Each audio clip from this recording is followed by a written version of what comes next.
Hello students, welcome to my channel. आज की इस वीडियो में हम आपको बताएंगे कि इमेज टैग क्या होता है और एंकर टैग क्या होता है। आज का वीडियो का मेन टॉपिक है image tag and anchor tag को जानना। देखिए, जो लेक्चर 5 था उसमें हम लोग बात किए थे बीआर के बारे में, एचआर के बारे में, स्ट्रॉन्ग ईएम, बीआई, ये सब टैग के बारे में बात किए थे। और जो इसका असाइनमेंट है वो डिस्क्रिप्शन में लिंक दिया हुआ है, वहां पे आप लोग देख सकते हैं कि इसका असाइनमेंट क्या है। तो चलिए, आज का हमारा लेक्चर है लेक्चर 6। यहाँ पे हम फाइल बना लेते हैं लेक्चर 6.html। ओके, इसके बाद यहाँ पे हम इमेज को ले लाते हैं। इमेज लाने के बाद यहाँ पे टाइटल टाइटल क्या है मेरा आज?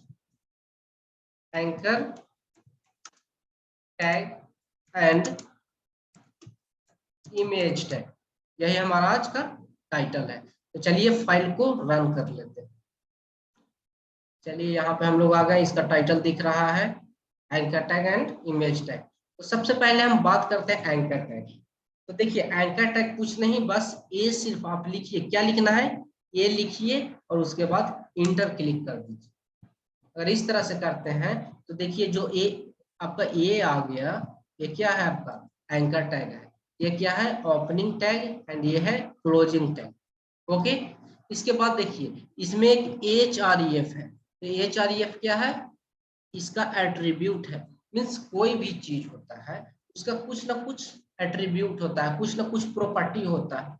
ओके, उसी तरह से जो एंकर टैग है उसका प्रॉपर्टी है एच-आर-ई-एफ। प्रॉपर्टी किस लिए यूज करते हैं? उसका यूज को इनहांस करने के लिए, ज्यादा से ज्यादा हम लोग उसका प्रॉपर्टी को यूज कर सके, इसके लिए हम उसका एट्रीब्यूट दिया जाता है। इसके बाद देखिए, एच-आर-ई-एफ में हम क्या लिखते हैं? लिंक लिखते हैं। जहां पे हमको जाना है उसका लिंक लिखते हैं। तो चलिए हम यहाँ पे लिख देते हैं, अगर हमको जाना है https ओके www.youtube.com और यहाँ पे लिख देते हैं हम गो टू यूट्यूब। ओके, इसके बाद चलिए अपना फाइल में देखते हैं। यहाँ पे देखिए एक लिंक बन के आ गया है। क्या है? Go to YouTube. इस पे अगर हम क्लिक करते हैं तो देखिए हम लोग कहाँ पहुंच गए? यूट्यूब पर पहुंच गए। कहाँ पहुंच गए? यूट्यूब पर पहुंच गया। तो वो क्या है? यूट्यूब है। लिंक मतलब लिंक दिया हुआ है। अगर लिंक पे क्लिक करते हैं तो आप कहाँ चले जाइएगा? यूट्यूब पर चले जाइएगा। उसी तरह से हम कुछ और दे देते हैं यहाँ पे। चलिए इसको कॉपी मारते हैं, इसके बाद यहाँ पे पेस्ट मारते हैं। ओके ओके ओके, यहाँ पे हम यूट्यूब के जगह यहाँ पे हम दे देते हैं हॉट स्टार। ओके, इसके बाद हम दे देते हैं यहाँ पे, क्या दे दिया जाए? आप लोग बताइए क्या दे दिया जाए? हॉट स्टार के बाद हम यहाँ पे दे देते हैं फासूस। ओके, उसके बाद हम यहाँ पे दे देते हैं क्यूरा वेबसाइट। ओके, इसके बाद चलिए हम यहाँ पे लिख देते हैं क्या है? Hot star. यहाँ पे हम लिख देते हैं गो टू हॉट स्टार। यहाँ पे लिख देते हैं गो टू फासूस। इसके बाद हम यहाँ पे लिख देते हैं गो टू क्यूरा। ओके, अब चलिए इसका हम यहाँ पे चलते हैं। ठीक है, तो यहाँ पे देखिए यूट्यूब दिया हुआ है, हॉट स्टार दिया हुआ है, क्यूरा दिया हुआ है। फासूस आपका जो है कोई वेबसाइट, आई थिंक, एक मिनट, नहीं है। इसका हम मीनिंग गलत लिख दिए हैं। यहाँ पे होगा FAASOS। ओके, अब देखिए यहाँ पे अगर हम फासूस पे क्लिक करते हैं, यहाँ क्या होगा? फासूस वेबसाइट पे चले जाएगा। फासूस वेबसाइट पे आ गया। ठीक है, इसके बाद हम यहाँ पे देखिए और क्यूरा पे क्लिक करते हैं तो कहाँ चले आएंगे? क्यूरा पे चले आएंगे। उसके बाद देखते हैं हम यहाँ हॉट स्टार पे क्लिक करते हैं तो हम कहाँ चले आते हैं? हॉट स्टार पे चले आते हैं। तो क्या है? एंकर टैग जो है वो क्या करता है? किसी भी वेबसाइट को लिंक करने का काम करता है। एंकर टैग का मेनली काम क्या है? लिंक करना है, किसी भी वेबसाइट को लिंक करना है। ये तो क्या हो गया? हम ऑनलाइन वेबसाइट को लिंक कर रहे हैं। किसको वेबसाइट को लिंक कर रहे हैं? ऑनलाइन वेबसाइट को लिंक कर रहे हैं। इसको चलिए हम कमेंट कर देते हैं। अब यहाँ पे देखिए, आप एक चीज नोटिस कर रहे होंगे कि सब क्या है, यहाँ पे अगर हम इस पे क्लिक कर रहे हैं तो उसी टैब में ओपन हो रहा है जिस टैब में मेरा वेबसाइट था, उसी टैब में हॉटस्टार ओपन हो रहा है। अगर हम चाहते हैं इस पे अगर क्लिक करें और इधर एक टैब खुल जाए, दूसरा टैब खुल जाए, तो उसके लिए एक आपका एट्रीब्यूट होता है, एक प्रॉपर्टी होता है, उसका नाम है, उसका नाम क्या है, टारगेट अंडरस्कोर ब्लैंक। अगर ये लिखते हैं, यही हम प्रॉपर्टी दे देते हैं, सभी में दे देते हैं, कंट्रोल सी, कंट्रोल भी, कंट्रोल भी, कंट्रोल भी। ओके, इसके बाद देखिए, अब यहाँ पे हम क्लिक करते हैं गो टू हॉटस्टार, तो एक अलग टैब खुल रहा है। यहाँ पे देखिए, ये मेरा वेबसाइट है, वेबसाइट नहीं कह सकते हैं, लेकिन हाँ हम कह सकते हैं कि हाँ हम कुछ वेबसाइट बना रहे हैं, प्रोसेस में अभी है, ठीक है। तो ये मेरा वेबसाइट है, हम लोगों का वेबसाइट है। उसके बाद जो हॉटस्टार का वेबसाइट है वो क्या है, अलग खुल रहा है, यहाँ पे देख सकते हैं। उसी तरह से अगर हम YouTube पर क्लिक करते हैं तो देखिए YouTube का जो है वेबसाइट अलग टैब में ओपन हो रहा है। उसके बाद देखते हैं हासूस, यहाँ पे देखिए इसका भी वेबसाइट कहाँ पे अलग टैब में ओपन हो रहा है। उसके बाद क्यूरा का भी देख लेते हैं, तो इसका क्या हो रहा है, अलग टैब में ओपन हो रहा है। तो अगर आप कोई भी वेबसाइट को लिंक किए हैं और अलग टैब में ओपन करना चाहते हैं तो उसके लिए क्या देंगे, target equal to underscore blank. अब यहाँ पे एक चीज और देखिए, ये क्या है, एक ही लाइन में सब आ गया है। हम इसको अलग अलग करना चाहते हैं तो आपको हम बताए हैं कि कौन सा टैग यूज करेंगे, br टैग यूज करेंगे। चलिए तो हम यहाँ पे br टैग यूज कर लेते हैं, br। अब यहाँ पे देखिए इस तरह से हो गया, तो अब दिखने में ज्यादा अच्छा लग रहा है। अब क्लिक कीजिए, हॉटस्टार पे चले जाइए, आपका वेबसाइट यहाँ है, एक अलग टैब खुल रहा है।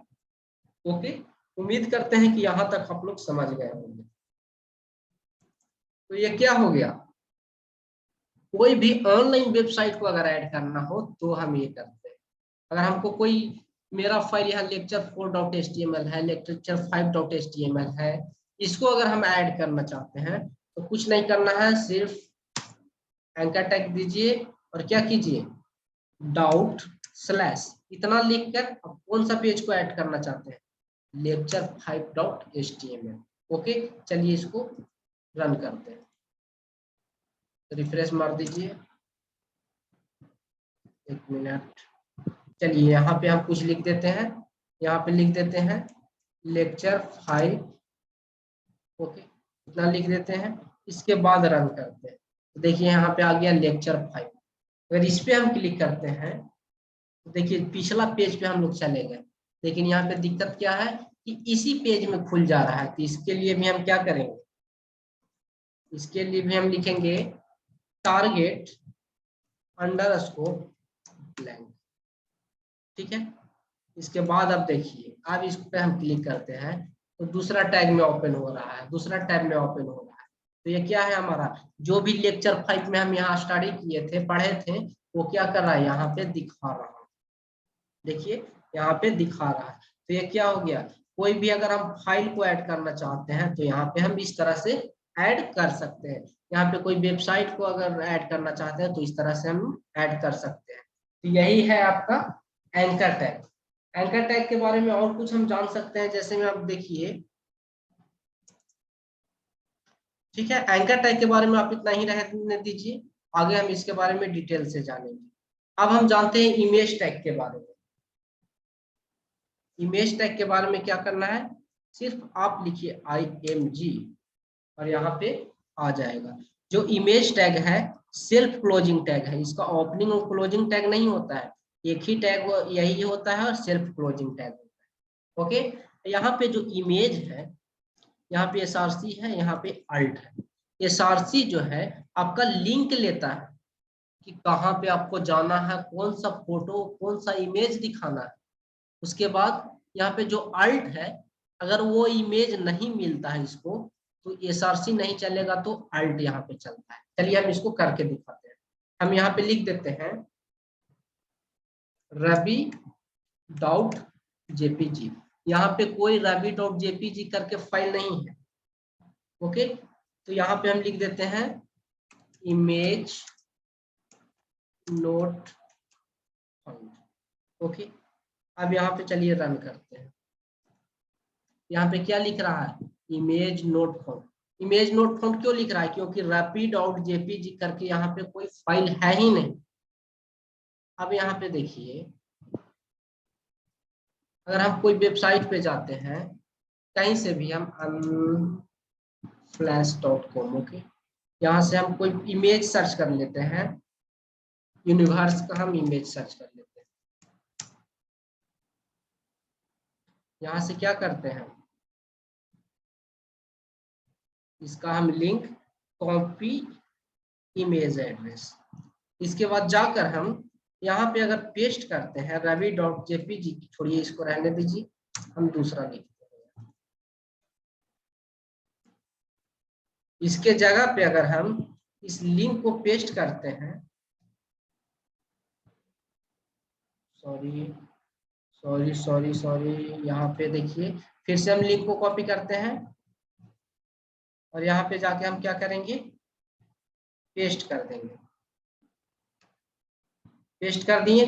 अब चलिए देखते हैं क्या दिखाता है। तो आप यहाँ पे देख सकते हैं, यहाँ पे क्या आ गया, इमेज आ गया। ओके, यहाँ पे क्या आ गया है आपका, इमेज आ गया।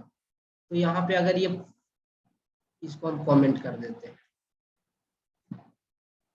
अगर इसको ये इमेज नहीं मिलता इस लिंक पे तो क्या दिखा देता है यहाँ पे, इमेज नोट फाउंड। लेकिन अगर इमेज मिल गया तो क्या किया, इमेज दिखा दिया। यहाँ पे देखिए, इमेज को दिखा दिया है, इमेज नोट फाउंड नहीं लिखा है। तो ये क्या हो गया, इमेज को लिंक करने का तरीका है। ओके, इसी तरह से आप देख सकते हैं कि अगर हम इसका एक इमेज टैग और ले लेते हैं, यहाँ पे लिख देते हैं ऑल्ट में इमेज नोट फाउंड। ओके, और यहाँ पे कोई इमेज हम डाल लेते हैं, जैसे में थोड़ा सा टाइम लग जाएगा बट कोई नहीं। यहाँ से हम कोई इमेज को डाउनलोड कर लेते हैं। डाउनलोड करके हम इसको, इस फाइल में हम लोग काम कर रहे हैं, यहाँ काम कर रहे हैं। यहाँ पे हम लिख देते हैं img1, यहाँ पे सेव हो गया। देखिए इमेज 1 आ गया है। अब यहाँ पे देखिए, हम यहाँ लिख देते हैं ./img1.jpg। अब इसको क्या करते हैं, रन करते हैं। यहाँ रन करते हैं तो देखिए जो हमारा इमेज है यहाँ पे आ गया है। क्या है, यहाँ पे हम लोग का इमेज आ गया है। इसको कमेंट आउट कर देते हैं। अब देखिए जो इमेज है हम लोगों का आ गया है। तो यहाँ पे हम क्या कर सकते हैं, कोई भी इमेज को ऑनलाइन भी ले सकते हैं, या कोई भी इमेज को हम यहाँ पे फाइल में रख कर यहाँ उठा सकते हैं। एक चीज आप लोग याद रखिएगा कि कोई भी अगर एड्रेस लेना हो, कोई भी लोकेशन पे आपको जाना हो, तो सिंपली आप डॉट लिखिए, उसके बाद स्लैश लिखिए। स्लैश लिखने के बाद आपका टोटल फाइल है जो आ जाएगा। तो हमको इमेज चाहिए तो इमेज पे क्लिक कर देंगे। अब यहाँ पे देखिए हमारा इमेज आ गया है। तो यही होता है आपका इमेज टैग, जिसमें हम कोई भी इमेज को ऑनलाइन ऐड कर सकते हैं, कोई भी इमेज को यहाँ पे अपने फाइल से, अपने कंप्यूटर से ऐड कर सकते हैं। किसी भी अगर कोई इमेज नहीं मिलता है तो वहां पे हम कुछ दिखा सकते हैं मैसेज। सपोज कीजिए हम यहाँ पे लिख देते हैं img2.jpg और यहाँ पे लिख देते हैं इमेज का अभाव है। तो यहाँ पे देखिए image2.jpg इसमें नहीं है। यहाँ पे जाएंगे तो क्या दिखाएगा, इमेज का अभाव है। तो यहाँ पे अगर आपका ये सोर्स नहीं काम कर रहा है तो ऑल्ट वाला काम करता है। तो यही था आपका एंकर टैग और यही आपका है इमेज टैग। ओके, तो थैंक्स दोस्तों, आज की वीडियो में इतना ही। हम मिलेंगे अगले वीडियो में। आज का जो भी टॉपिक आपको पढ़ाया गया है उसका असाइनमेंट डिस्क्रिप्शन में लिंक में दिया गया है, उसको आपको ओपन कीजिए और वहां पे जो भी होमवर्क दिया गया है उसको कंप्लीट कीजिए और उसका कोड जो है डिस्क्रिप्शन में पेस्ट कीजिए। और ओके, थैंक्स।